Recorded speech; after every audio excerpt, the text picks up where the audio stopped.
Hello pilots, I'm Chief Warrant Officer Backles with the Whiskey Air Attachment of the 21st Army Ranger Regiment. I'll be demonstrating key differences between the RHS UH-60 Blackhawk and the Firewell MH-60 Assault Blackhawk.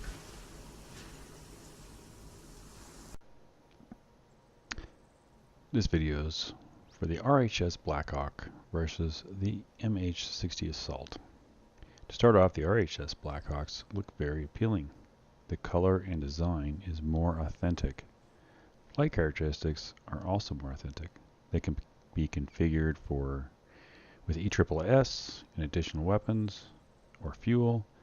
Medevac variants also exists. And there's your weapons. Overall, the aircraft adds to the immersion of being a helicopter pilot in whiskey.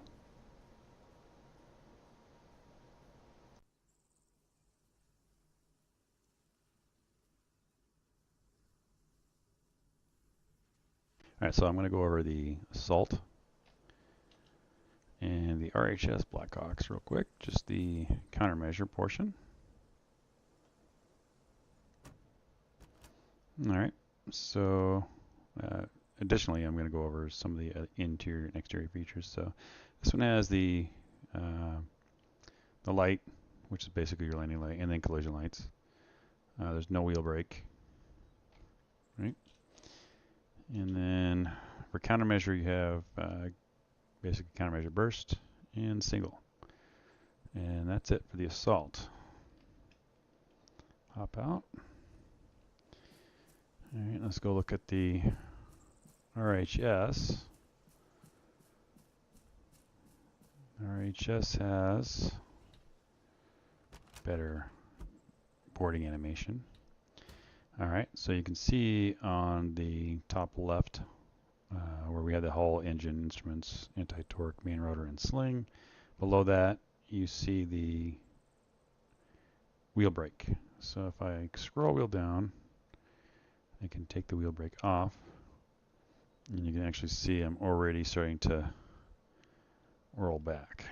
So let's turn that wheel brake back on. Okay, additionally we have opening the cargo doors, interior lighting, so basically the interior of the aircraft turns red at night. It's got a red light in there. And you have your landing light and then your collision lights. All right. So now we'll go over countermeasures. We have the regular countermeasure burst.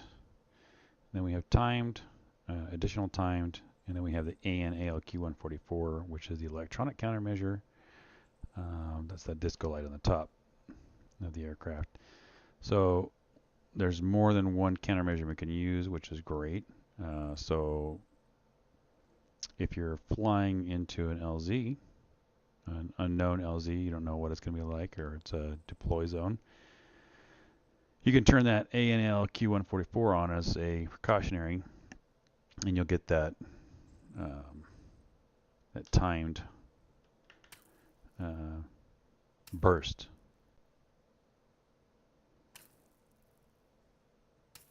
So you can see it's doing its timed burst of AN/ALQ-144 there. And then if we swap that out, here's our regular burst. And then the AN/ALQ, additional timed.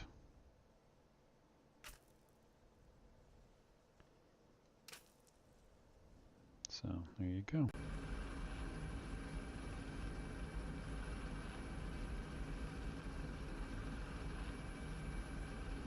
Okay, so this is the RHS Blackhawk. It's the armed version. Go ahead and open the doors here. There we go. Both doors are open. So looking outside, external view, there we go. Downside here, we don't have that open cargo area with actual seats. Which actually I've never seen one when I was in deploying troops without seats. It just was a no-go. But a lot's changed since I've been. So anyway, Here's the RHS. I'm going to take the wheel brake off. Start a little ground taxi here. Okay, so you can see I can ground taxi in this one. Assault, Blackhawk, you cannot do this. There is no brakes at all. It's basically, they're welded. Alright, so I'm going to take off. Now I do have advanced flight model here turned on. So it behaves a little bit differently, but not much. You can slow down a lot quicker in this helicopter than you can in the Assault. You drop the collective, you basically fall. So unlike the Assault, it seems like it's got some kind of a disc where you just kind of start flying up. So here I'm going. I'm going to go ahead and pick us up to max speed, which is about 260 kilometers an hour. In a Blackhawk, that's like real life stuff there. So also you get these nice audio cues.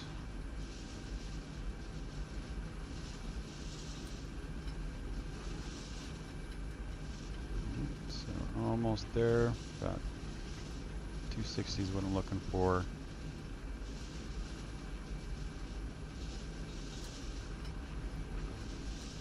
And what I'm going to do is I'm going to basically bring this thing to a stop. Just drop the collective and show. So here we go. We're going to drop the collective, and you can see, you can even hear the engines whining, but I'm not flying up high into the air like I would in the Assault.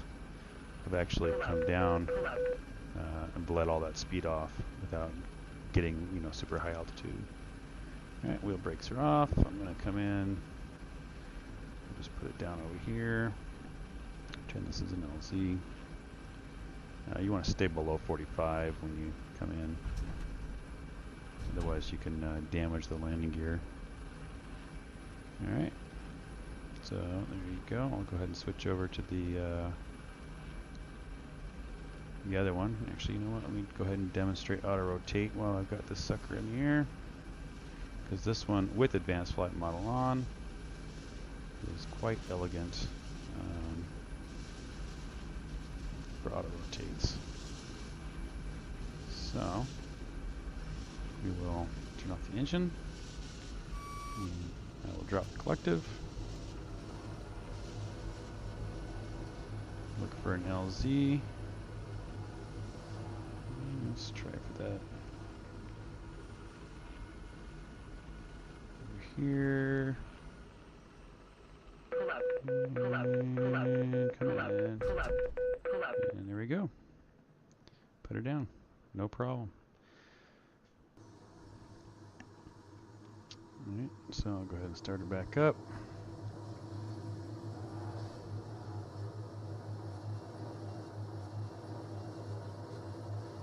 I'm hoping this was recording my voice because it'd be a complete waste of time if it wasn't. And you can see I didn't even take any damage there. And we rolled a bit too, so that's kind of nice. You're not just like planting into the dirt. Now I have to say that the biggest downside to this helicopter is its survivability from ground fire.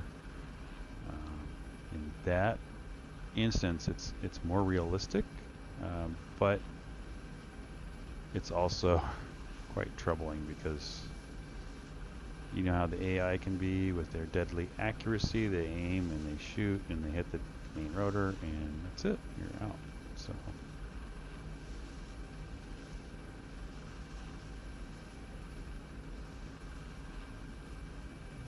just come in here, put this guy down. I mean, you can see how elegant this is. Just coming right in here. It's flying like a real thing. Okay, below 45, I can go ahead and just plop her down.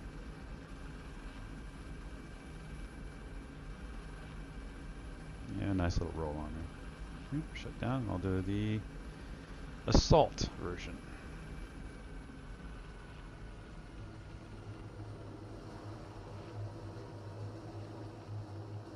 Nice little exit animation there.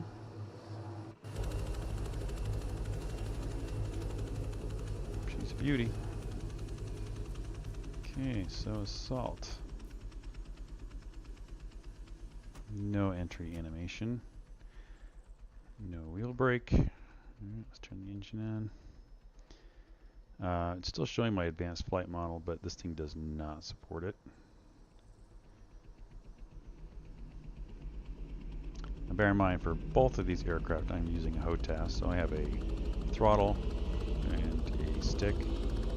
I also have separate pedals. Keep that in mind in any decision making. Alright, we're up to speed. I'm going to go ahead and take off. This one takes off a little bit slower. Okay, and then what I've noticed with this is the aircraft makes incremental movements. Right? So it's not really as smooth as the other one. You drop the clutch a little bit, yeah, it's going to go down, but you have that buoyancy that this doesn't seem to have. Alright, so we'll get this up to speed. And one thing I've noticed with these is they do get up to speed a lot faster. So we're already up to 200. The other one took longer to get up to speed, but in my mind that's more realistic. I mean, even in a turn I'm picking up speed, which is kind of crazy. It's almost like this has got thrusters on it. Alright, so I'm actually past the 260, which is another unrealistic thing. This doesn't give me a warning that I'm over speed or anything like that. Alright, so we'll do 260 like the other one. And I'm going to try and slow down here. So I've dropped the collective. The speed is all the way down. And try and come around here.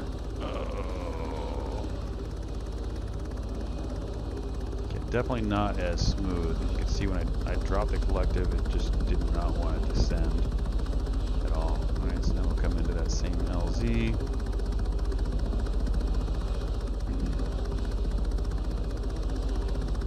Okay, that'll get us below 45.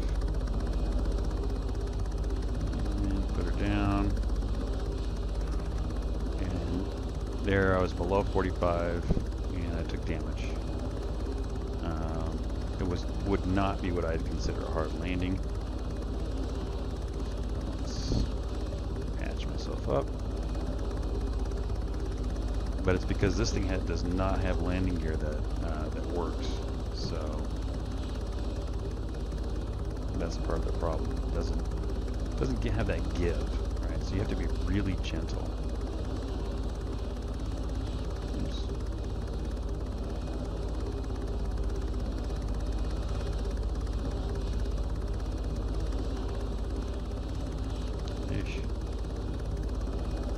Lots of damage.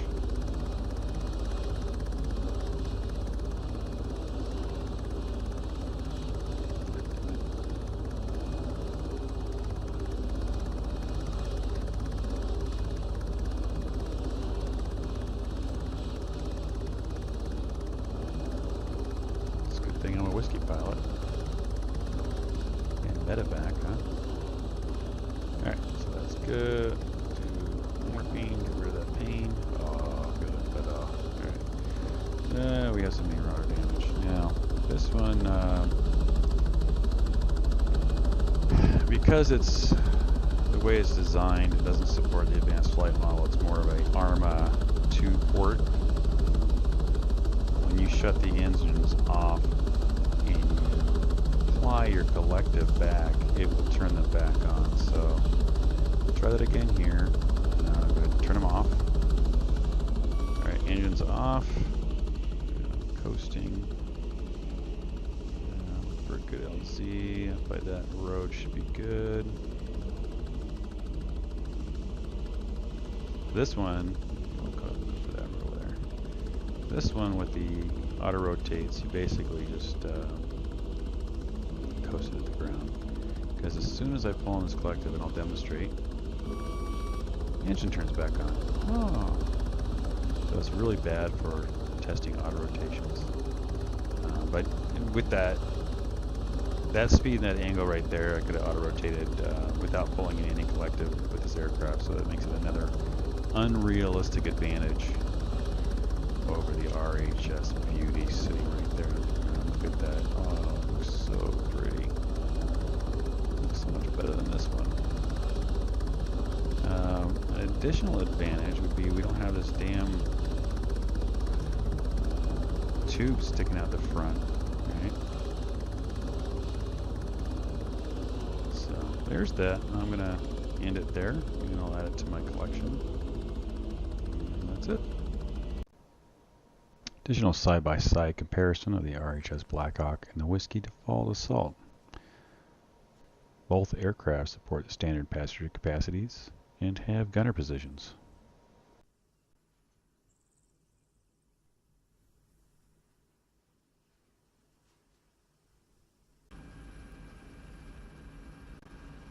Both aircraft exhibit the same heat signatures. The RHS interior lighting, which adds to the realism. Crew or passengers can turn the interior lighting on.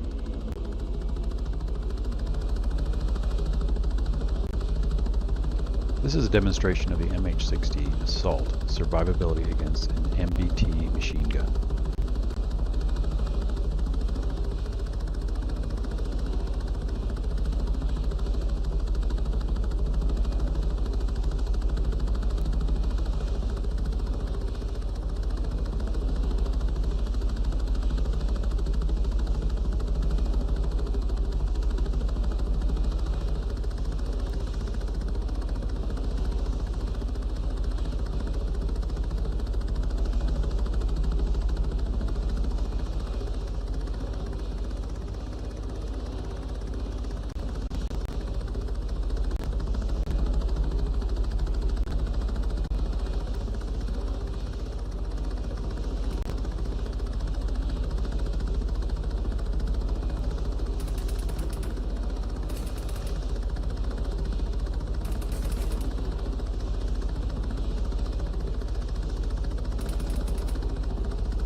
The MH-60 fares well and is able to make a few passes before becoming heavily damaged.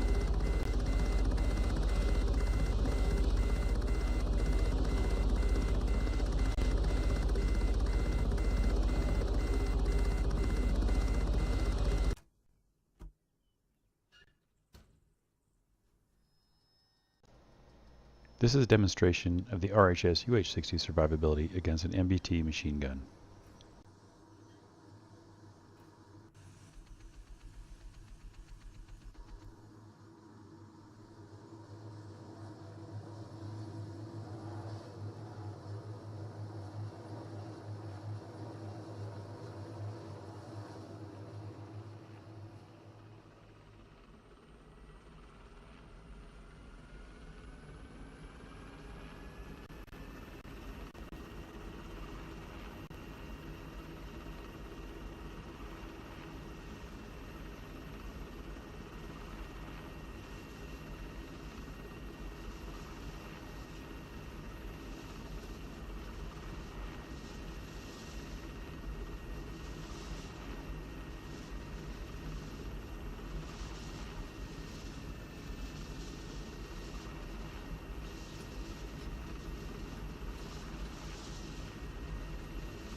The RHS doesn't fare so well and is only able to make a couple of passes before being destroyed. To conclude, the RHS Blackhawk is a great helicopter. With excellent flight dynamics, roll-on landings, working landing gear, it can even take hard landings. Two forms of countermeasures, interior lighting, working doors, and improves the overall immersion of the game. It's lacking in survivability from ground fire. The Assault Blackhawk is a sturdy aircraft capable of taking a lot of ground fire and still maintaining flight. Its shortfalls are its arcadey flight model, no roll-on landings, no working landing gear, requires a more gentle landing, single countermeasure, no interior lighting, no working doors, and lessens the immersion of the game.